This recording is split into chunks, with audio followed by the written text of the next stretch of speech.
আসসালামু আলাইকুম। আগে খাইতাম লাড়ির বিস্কুট, এখন খাই মুড়ি। আগে ছিলাম ফরি, এখন হইছি বুড়ি। ও স্যার, আপনার কাছে এমন কোন দোয়া আসেনি যাতে আপনাকে দাদা মানে আমার স্বামী সরকারের অপশন না পায়? আমার বড় নাতি ফারুক মেলা আরাম করেছে বিয়া করানো।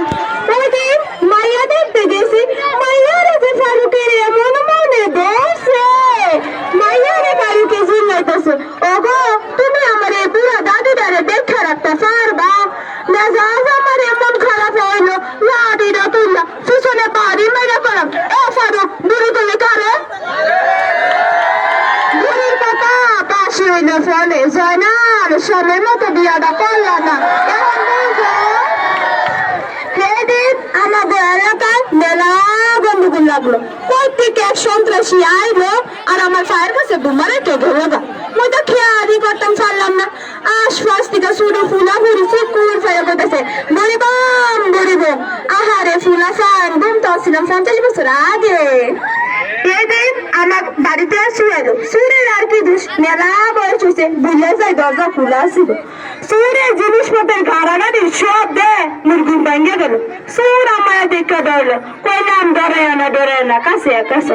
তোমার চেয়ারে শুরু দেখে ভদ্রগরের ফুলাফানি মনে তা ফেডে যায় কামান অংশ। ওই যে দেখবো সালমারিটা 3 নম্বর খুঁজে একটা বাক্স আছে, একটা মেলা গান আছে। তুমি দুই আসুফি রয়ে যাই গেও যা লাগে আমার একটা উপকার করো। আমি এখন মাত্র একটা স্বপ্ন দেখো, আমি স্বপ্নের মানে খুঁজে পাইতেছি না, একটু স্বপ্নের মানেটা কইয়া যাও। আমি দেখলাম আমি এক বিরাট শহরে রাস্তায় হয়ে গেছি, এদিক ওদিক চাই আর রাস্তা খুঁজে পাই না। এ সময় এক ছেলে আমার কানের কাছে আসে 3-3 বার চিৎকার করে পায়, সোহাগ ও সোহাগ সোহাগ। এ স্বপ্নের মানেটা কি কয়ে দাও দিদি? সুর তো বললাম মুহাফা করে, সুর তো আর স্বপ্নের মানে খুঁজে পায় না। এর মধ্যে আমাকে সুহাগ মানে আমাকে দারুণ আর শেষুরে এমন দোলানি দিল, আমি কইলাম সোহাগ সাইরা দে আর মারিস না। সুর এই কথা মনে কই কি জানি, সুরকে আমার আরো মারেন, আমার আরো দুধা মারেন। আমার কাম চুরি করা কোনো স্বপ্নের মানে করেন না। মেলাক্ষণ বেড়া দাঁড়া রয়েছি, হাঁটুতে ব্যাগ না, বাড়িতে গিয়ে গরম তেল মালিশ করো। যার আগে কিছু কথা কইয়া যাই, ব্যথায় বেদনায় ভরা এক বুড়ি, আমি ব্যথায় বেদনায় ভরা এক বুড়ি। কিন্তু মনে রাখো আমার অভিজ্ঞতা আছে, বুড়ি বুড়ি। আসসালামু আলাইকুম।